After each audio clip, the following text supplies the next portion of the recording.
coming to this event. My name is Dr. Colin Irwin from University of Liverpool. We've all got nameplates. This is Nader of Awad from Ramallah, Mina Zemach from Zogby in Israel, and then we have James Zogby of the president of the American Institute, and next to him is Gerstein of, he's been doing the polling for J Street. This meeting today has been organized by, there's a whole list here, and I'm going to get some pronunciations wrong, but I have to mention them. One Voice Movement, J Street, Americans for Peace Now, American Task Force on Palestine, the Arab American Institute, Brit Zedek Shalom. I've got it wrong, but I'll be corrected. Okay. Churches for Middle East Peace and the Israel Policy Forum. So thanks to all of them. I have been asked just to say a few words myself, and then everybody else is going to have 5 minutes, and so that'll take about half an hour altogether, and then we'll open up for questions. So we'll leave questions until everybody's spoken, and when we do get questions, people say who they are. So I get to speak first, just for a very few minutes, and explain where I'm coming from. I worked on the Northern Ireland peace process with Senator Mitchell, and since then I've been working in the Balkans, Sri Lanka, Kashmir, most recently with my colleagues to my left in Israel and Palestine. What was special about the work in Northern Ireland is that we engaged with the politicians involved in the negotiations. Privately and confidentially, we agreed all the questions to be run in the polls so that we could run the right questions at the right time and bring that information to the politicians in the negotiations. We would also make it all very public, and at a certain level we'd be transparent. So this was inter-track diplomacy. It's involving the political elites, it's involving civil society, it's involving the publics. So that come the signing of the Belfast Agreement, there was no big surprises. Everybody knew what was coming. We predicted within a couple of percentage points exactly how a referendum would be run. So when the politicians agreed to the Belfast Agreement, they were not going to be committing political suicide. They knew they could win a referendum.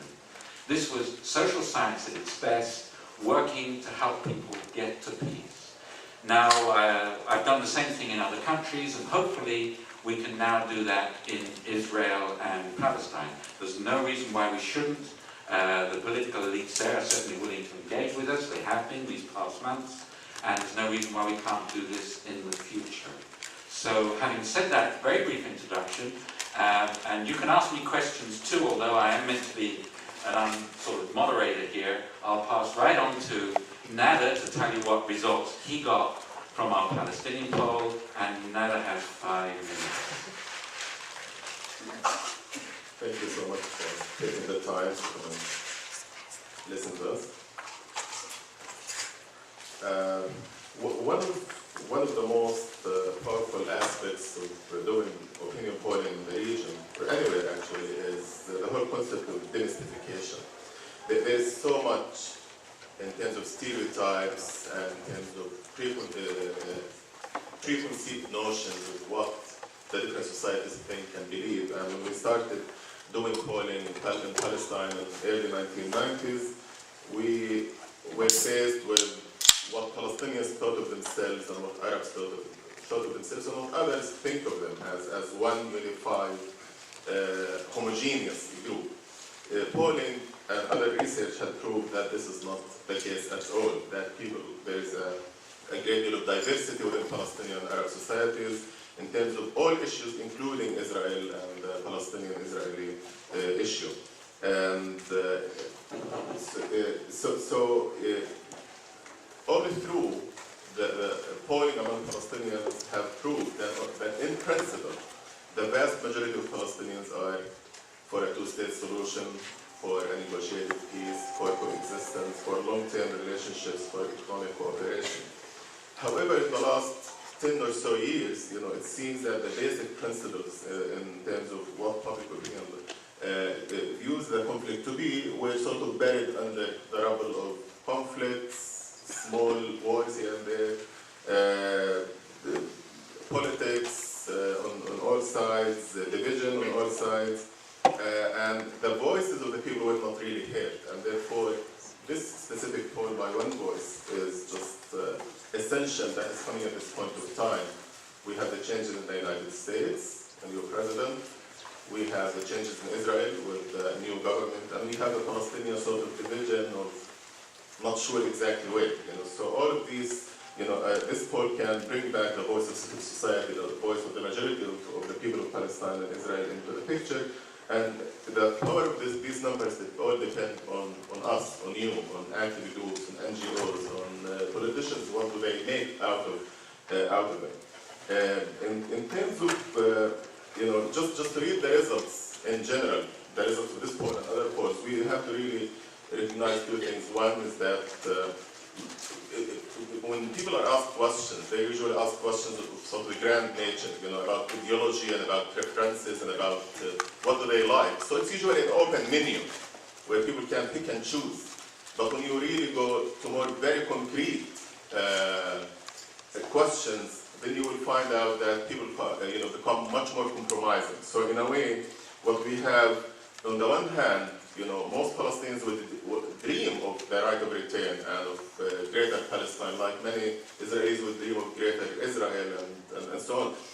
These dreams are there and they exist, they are real in the hearts and minds of people, but then when you start asking specific questions on coexistence, on settlements, on refugees, on this and that, then people come to be more compromising, but most of all, if you actually give them realistic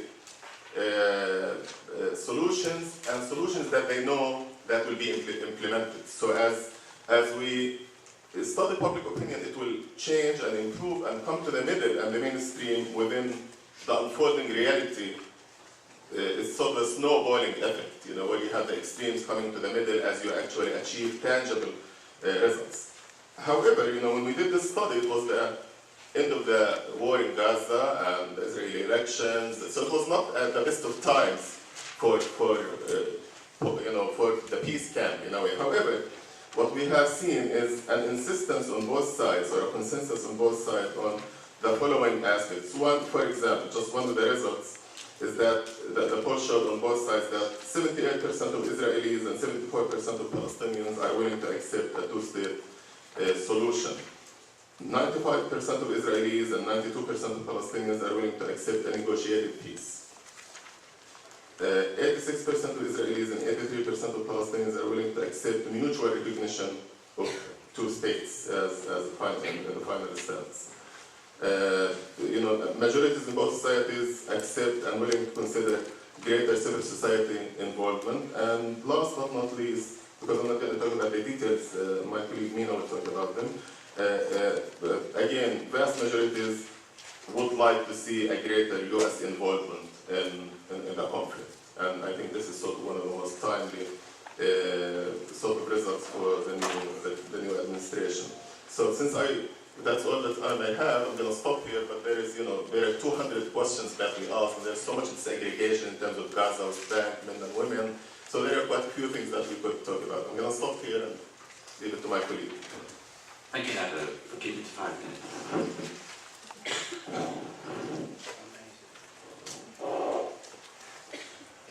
Thank you.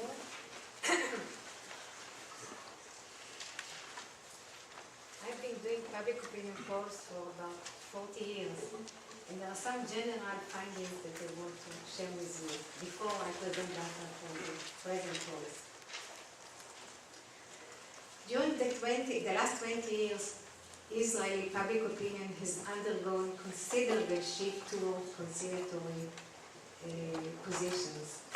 If I have with your permission, I will tell you some personal note. About 20 years ago, my private apartment door was put on fire because I published a poll saying that 56% of the Israelis are willing to negotiate with the PLO if the PLO recognizes the state of Israel and denounces terrorism. Since then, there has been major shift in the state of public opinion.